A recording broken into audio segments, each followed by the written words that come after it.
होता? नाही, मला तेच दाखवायचं होतं, की आज जे स्वराज्य स्थापन करण्यासाठी खूप लोकांनी बलिदान केलंय, खूप रक्त सांडलंय आणि त्याच महाराष्ट्राची आजची परिस्थिती पाहिल्यानंतर महाराजांना काय तळमळ होईल, मराठी माणसाची आजची परिस्थिती महाराष्ट्रातली. नाही, खऱ्या अर्थाने नवीन जन्म आहे तो.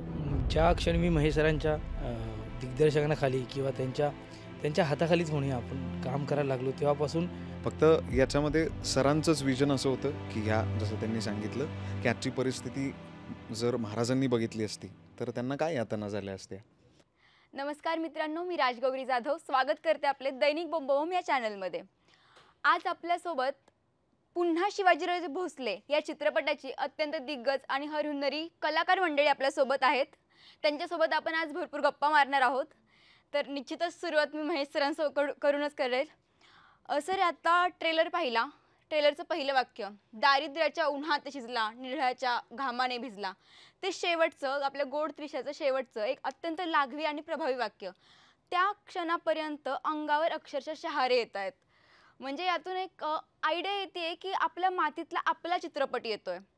तर मला तुम्हाला हे विचारायला आवडेल की या चित्रपटाची नेमकी प्रेरणा काय? म्हणजे शेतकऱ्यांची व्यथा तुम्ही या चित्रपटात मांडली आहे, यामागची तुमची प्रेरणा काय? हा डब होऊन सगळीकडे गाजणार आहे. तुझ्या तोंडात साखर आणि छान साजूक तूप. नमस्कार. एकतर शेतकऱ्यांची व्यथा ही प्रेरणा आहे आणि ती दोन मुलं म्हणजे ती मुलगी आणि भार्गव हे खऱ्या अर्थानं सिनेमा लिहायचं कारण होतं. शेतकरी आत्महत्या हा प्रश्न गेली जवळजवळ 1.5 दशक तरी आपल्याला खूप त्रास देतो आहे आणि म्हणजे त्याला काय म्हणजे त्याला काही सोल्युशन आहे की नाही हा प्रश्न मला खूप वर्ष भेडसावत होता. आणि या मुलांच्या निमित्ताने की ह्या 2 मुलांचे समजा पालक शेतकरी असतील आणि शेतकऱ्यांनी आत्महत्या केली त्यांच्या वडिलांनी, तर काय होऊ शकतं.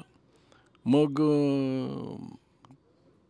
ती मुलगी खूप महाराजांबद्दल तिला फारच आपुलकी असते आणि ती जिथे जाते तिकडे महाराजांबद्दल बोलते, तानाजीबद्दल बोलते, म्हणजे महाराजांच्या काळातलं सगळं ती बोलते. आणि तिला जर का हे झालं तर ती कोणाला प्रश्न विचारेल? तर ती छत्रपतींनाच प्रश्न विचारते की हाच पाहिला होतात का तुम्ही महाराष्ट्र? याचसाठी केला होता का अट्टहास? आणि महाराज येतात त्या मुलीसाठी. आणि शेतकरी आत्महत्या हा मेजर विषय आहे सिनेमाचा. आणि आज कुठलीही गोष्ट मला लोकांना सांगायची असेल तर मला वाटतं की छत्रपती शिवाजी महाराजांनी सांगितले की लोक स्तब्ध होऊन ऐकतात. त्यामुळे ह्या प्रश्नाकडे महाराज कसे बघतील, ही परिस्थिती बघून त्यांना काय वाटेल हा विचार आला आणि सिनेमा लिहिला. म्हणजे सर, आतापर्यंत तुम्ही मराठी चित्रपटसृष्टीसाठी म्हणजे बरंच योगदान केलंय, नवनवीन संकल्पना आणल्यात आणि आता ही काहीतरी नवीन संकल्पना आहे की त्या मुलीसाठी महाराज आलेले तुम्ही दाखवलेत. म्हणजे थोडी जबाबदारीचे पण काम होतं हे, कारण महाराज दाखवायचे तुम्हाला, मूर्त स्वरूपात महाराज दाखवायचेत. म्हणजे महाराजांचा आवाज नाही, महाराजांचा विचार नाही, तर स्वतः महाराज दाखवायचेत. मग हे तुमच्या डोक्यात चालू होतं त्यावेळेस नक्की काय विचार होते किंवा काय मांडायचं, कसं मांडायचं, असं काय अनुभव होता? नाही, मला तेच दाखवायचं होतं की आज जे स्वराज्य स्थापन करण्यासाठी खूप लोकांनी बलिदान केलं, खूप रक्त सांडलं आणि त्याच महाराष्ट्राची आजची परिस्थिती पाहिल्यानंतर महाराजांना काय तळमळ होईल, मराठी माणसाची आजची परिस्थिती महाराष्ट्रातली किंवा ह्या राज्याची परिस्थिती. एकेकाळी 1 नंबरचं राज्य अजूनही मला वाटतं आहे 1 नंबरचं, पण आजची परिस्थिती बघून त्यांना काय होईल आणि ते किती चिडतील आणि त्याचा काय परिणाम होईल हा सिनेमात दाखवला आहे. म्हणजे आता महेश मांजरेकर म्हटलं की काहीतरी नवीन, मोठं आणि चांगलं असणार, हे प्रेक्षकांना माहितीच आहे. मला असं विचारायचं आहे की म्हणजे आता तुम्ही मराठी चित्रपटसृष्टीतला आता हा एक मोठा चित्रपट येतो असं मी म्हणते. आणि तुम्ही आता मध्यंतरी तुमच्या एका इंटरव्ह्यूमध्ये म्हटलं होतात की आता काय होतंय की मराठी चित्रपट येतात पण एकत्र 2-3 चित्रपट प्रदर्शित होत आहेत किंवा त्यामुळे क्लॅशेस होतात आणि मराठी चित्रपट मागे पडतायत असं आपल्याला वाटतं. आणि तुम्ही मध्यंतरी एका इंटरव्ह्यूमध्ये म्हटलं होता की आपण 10-12 प्रोड्युसर्सने एकत्र येऊन एकच मोठ्या बजेटचा चित्रपट करावा. मग याबद्दल अजून तुम्हाला काय वाटतं? नाही, मला जे वाटतं तेच म्हणलेलं मी की आपण का मागे पडतोय की आपल्याकडे बजेट नाही, आपल्याकडे महाराष्ट्राला टेरिटरी नाही. म्हणजे मराठी हा सिनेमा फक्त महाराष्ट्रात प्रदर्शित होतो. तमिळ हा पण चेन्नईमध्ये होतो, पण तरी तिकडची लोक बाकीचे पिक्चर बघत नाहीत.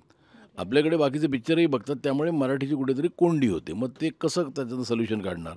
टेरिटरी मोठी नसल्यामुळे कोणी जास्त खर्च करत नाही. तर आपण अशावरती आलं पाहिजे की आपण पैसे जास्त खर्च करू, मोठा सिनेमा बनवू आणि तोच मराठी सिनेमा जसे तमिळ, तेलुगू, कन्नडा डब करून दाखवतो तसं आपण डब करून दाखवू की देशभरात. कारण आपल्याकडे सब्जेक्ट चांगले आहेत, मराठी माणसं चांगली आहेत, मराठी कलाकार चांगले आहेत, मराठी तंत्रज्ञ चांगले आहेत. पण का नको त्यांना घेऊन आपण एक असा सिनेमा करू जो मराठीत तर आपण रिलीज करूच, पण ते देशभरात सगळीकडे रिलीज झाला पाहिजे आणि तो वाजला पाहिजे तेवढंच. निश्चितच सर, आत्ताचाही आपला चित्रपट म्हणजे अगदी आपण महाराष्ट्रापुरतं नाही म्हणू शकत, भारत हा कृषीप्रधान देश असं पण म्हणतो. त्यामुळे म्हणजे सगळ्याच राज्यांसाठी, पूर्ण देशासाठी हा सिनेमा आहे आणि नक्कीच हा डब होऊन सगळीकडे गाजणार आहे. तुझ्या तोंडात साखर आणि छान साजूक तूप. चालेल सर, आवडतं. माझा पुढचा प्रश्न सरांसाठी, सिद्धार्थ सरांसाठी आहे. आत्तापर्यंत अनेक कलाकारांनी म्हणजे महाराजांची भूमिका साकारली आहे. स्वतः महेश सरांनी साकारली आहे भूमिका आणि सरांची भूमिका म्हणजे अजूनही सरांना बघितलं तरी असं छातीवर हात जातो, होय मी मराठी आणि मी घाटी, असं म्हणजे अभिमानाने सांगायची इच्छा होते. मला सरांना बघितल्यानंतर तेच वाटलं. आणि तुम्ही सरांसोबत काम केलं आहे आणि तुम्ही महाराजांची भूमिकासुद्धा साकारली आहे. थोडं दडपण असेल किंवा काही अनुभव होता तुमचा? नाही, अनुभव फारच सुंदर होता आणि फक्त याच्यामध्ये सरांचंच विजन असं होतं की ह्या जसं त्यांनी सांगितलं की आजची परिस्थिती जर महाराजांनी बघितली असती तर त्यांना काय यातना झाल्या असत्या. त्यामुळे यातले जे महाराज आहे हे प्रचंड चिडलेले महाराज आहे असं त्यांनी सांगितलं होतं. त्यामुळे इतर महाराज आणि हे यातला फरक ह्या पद्धतीचा होता आणि त्याच्यामुळे दडपण म्हणण्यापेक्षा जबाबदारी होती ते करण्याची आणि ती आता आम्ही डिलिव्हर करण्याचा प्रयत्न केला आहे. आणि सर आता म्हणजे महाराज साकारणं असं तुम्ही जबाबदारीचं काम आहे. मग आता इथून पुढे ही कलाकार साकारतील महाराज, मग तुम्ही त्यांना काय सांगाल? स्वतःला मेंटली आणि फिजिकली कसं प्रिपेअर करायचं किंवा किती जबाबदारीने आणि किती विश्वासाने आपल्यावरती जर एखादं हे काम सोपवतंय तर ते कसं केलं पाहिजे? तुम्ही त्यांना काय नाही, सांगाल? माझं प्रामाणिक असं म्हणणं आहे की सिनेमा जो आहे हे दिग्दर्शकाचं माध्यम असतं आपण असं म्हणतात. तर आपल्या दिग्दर्शकाला प्रामाणिक राहून त्याला सरेंडर करून आपण काम केलं पाहिजे कुठल्याही नटाने. कारण गोष्ट अल्टिमेटली त्यांना सांगायची असते, त्यांच्या डोक्यात पूर्ण सिनेमा असतो. तर बस मला एवढंच, म्हणजे आपल्या दिग्दर्शकाला सरेंडर करूनच काम केलं पाहिजे.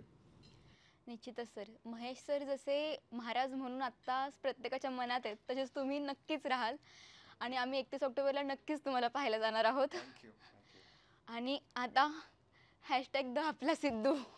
म्हणजे सर तुम्ही सिद्धार्थ जाधव म्हणजे संपूर्ण महाराष्ट्राला खळखळून हसवणारा एक चेहरा. म्हणजे सिद्धार्थ जाधव स्क्रीनवर आल्यानंतर कुठलाही विचार डोक्यात ठेवायचा नाही, फक्त तो जो क्षण आहे तो अनुभवायचा, आनंद घ्यायचा असं. आणि मी तुमचा पोस्टर बघितला सर, भयानक. म्हणजे तुमच्या आणि नेमकं बड्डेच्या दिवशी तो म्हणजे पोस्टर हे केला आहे, पब्लिश केला आहे. नवीन जन्म झाला सर. म्हणजे हसवणारा सिद्धू एकीकडे आणि ते पोस्टरवरचे सिद्धार्थ जाधव एकीकडे. सर तुमचं काय म्हणणं आहे याच्याबद्दल? नाही, खऱ्या अर्थाने नवीन जन्म आहे तो. ज्या क्षणी मी महेश सरांच्या दिग्दर्शनाखाली किंवा त्यांच्या हाताखालीच म्हणूया आपण काम करायला लागलो, तेव्हापासून कलाकार म्हणून सुद्धा माझा एक नवीन जन्म झालेला आहे. कारण बऱ्याच गोष्टी काम करता करता रिअलाईज होतात. आपला विनोद चांगला असतो, आपण विनोदी काम चांगलं करतो, पण विनोदाच्या पलीकडे जाऊन आपण काहीतरी छान करू शकतो अशी लोक सांगणारी असतात, पण तशी संधी देणारी कमी असतात. आणि मला वाटतं ती संधी मला महेश सर आत्तापर्यंत देत आलेत. ते प्रत्येक वेळेला माझ्यावर एक जबाबदारी टाकतात. म्हणजे कुटुंब असेल, देदक्का असेल, ज्यात त्यांनी माझ्याकडून खूप छान छान ह्युमरस भूमिका करून घेतल्या असतील, पण त्यातही कुठेतरी त्याला एक ठहराव आहे, त्या भूमिकेला एक कम्प्लिशन आहे, ते सर मला नेहमी देत असतात. आणि लालबाग परळचं मी नेहमीच उदाहरण घेतो किंवा शिक्षणाच्या याचा पण तुम्ही म्हटल्याप्रमाणे आत्ता पुन्हा शिवाजीराजे भोसले मधला हा जो पोस्टर आलेला आहे तो एवढा क्रूर आणि असा सिद्धार्थ जाधव सरांनी इमॅजिन केला आणि तो त्यांनी विश्वास टाकला माझ्यावर एक कलाकार म्हणून. आणि जसं सिद्धार्थ सर म्हणाल, मी तेच म्हणेन की महेश सरांचं विजन कमाल असतं, फक्त आपण ते प्रामाणिकपणे, नम्रपणे आणि बेमालूमपणे करण्याचा प्रयत्न करावा आणि आम्ही तेच करण्याचा प्रयत्न केला.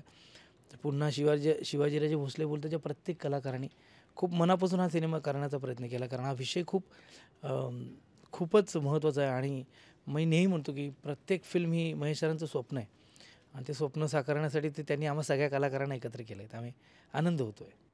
सर टीझरमध्ये आम्हाला तुम्ही कुठे दिसला नाहीत, पण पोस्टर आम्ही पाहिला. म्हणजे तुमची भूमिका अजून गुलदस्त्यात आहे. आम्हाला तुमच्या पात्राबद्दल थोडंसं आमच्या प्रेक्षकांना समजलं तर बरं होईल. हो, 31 ऑक्टोबरपासून संपूर्ण महाराष्ट्रात ते पात्र कळेलच. पण म्हणजे त्या कथेला आणि त्या गोष्टीला जिथे गरज आहे तिकडे महेश सरांनी मला आणलं आहे आणि ते नक्की आवडेल लोकांना. उस्मानचा सिक्वेल 2 हा उस्मान असा आहे का काही? नाही, सिक्वेल नाही, ही वेगळीच व्यक्ती आहे, ही गोष्टच वेगळी आहे. पण इतक्या भूमिका केल्यात ह्या 25 वर्षात, त्यातली नक्कीच ही खूपच जवळची आहे. आणि सर आता तुम्ही म्हणजे हा चित्रपट लिहिलाय आणि दिग्दर्शनही केलंय. निश्चितच तुमचा म्हणजे महाराजांविषयी तुम्ही अभ्यास केला असेल आणि तुम्ही आता जे चालू सत्यस्थिती सत्य परिस्थिती मांडण्याचा प्रयत्न करता चित्रपटांच्या माध्यमातून. मग तुम्ही आत्ताच्या तरुणाईला किंवा प्रेक्षकांना महाराजांविषयी काय सांगाल किंवा महाराजांचा कोणता विचार आम्ही आता घेतला पाहिजे असं तुम्हाला वाटतं? तो सिनेमा बघितल्यावर सगळ्यांना कळेल, कारण मी आत्ता सांगून मग सिनेमा बघणार नाहीत. नाही सर, एखादा नवीन विचार नवीन विचार आपण दुसऱ्या सिनेमाला करू ना. पण तोच आता एक नवीन मला वाटतं की तुम्ही खूप विषय आहेत तसे महाराष्ट्रातले जे महाराजांनी येऊन आपल्याला आपले कान पिळणं गरजेचं आहे खूप. पण मला असा एक विषय काढायला आवडेल की महाराजांनी महाराष्ट्राकडे बघितलं आणि त्यांनी बघितलं की सगळं चालबेल छान चालू आहे. महाराष्ट्राची प्रगती होते, शेतकरी सुखी आहेत, इकडचे नागरिक सुखी आहेत आणि महाराजांनी येऊन कौतुक करावं असं आपण महाराष्ट्राचं एक चित्र बघणं गरजेचं आहे. बरोबर. म्हणजे याचा अर्थ म्हणजे प्रेक्षकांसाठी सांगते की नक्कीच आपल्यासाठी महेश मांजरेकर लिखित आणि दिग्दर्शित अजून एखादा महाराजांवर चित्रपट येणार आहे. 10 काळे येतील अजून. का नाही, म्हणजे महाराज हे व्यक्तिमत्वच इतकं आहे आणि आज महाराष्ट्रातले प्रश्न इतके आहेत तर ते काहीच हरकत नाही महाराजांनी आलं तर. म्हणजे माझं तर म्हणणं आहे महाराजांनी संभाजी महाराजांबरोबर यावं आणि असा आपण सिनेमा करू की महाराज आणि संभाजी महाराज दोघेही येतात इथे आणि आपलेसे कानट्विक करतात. सर आणि सर आता तुम्ही हे महाराज चित्रपटांमध्ये आणले, जर तुमच्या समोर प्रत्यक्षात महाराज आले, संभाजी महाराज किंवा छत्रपती शिवाजी महाराज, तर तुम्ही त्यांना काय सांगाल किंवा काय विचाराल? मी सांगायची गरज नाही हो.